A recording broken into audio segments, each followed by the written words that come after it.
Kung inaakala nyo na healthy living lagi ang mga NBA players, pero paano kung may isang player na hindi maiwasan ang pag-inom ng soft drinks? Makakasurvive ba siya sa liga? Sa kanyang pagkabata ay hiyang na hiyang si Nikola Jokic sa Coke. Inamin niya na bago siya ma-draft sa NBA ay meron siyang unhealthy diet at halos ginagawa lamang tubig ang Coke. Pero ang dating 2 hanggang 3 litro kada araw niyang iniinom sa isang araw ay binago niya matapos ma-draft sa NBA.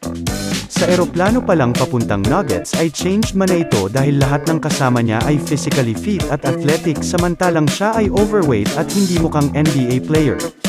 Muntik na nga rin siyang sumuko at umuwi na lang pero sinabi niya sa sarili niya na huling inom niya na yun ng Coke at gagawin niya ang lahat para maging deserving player.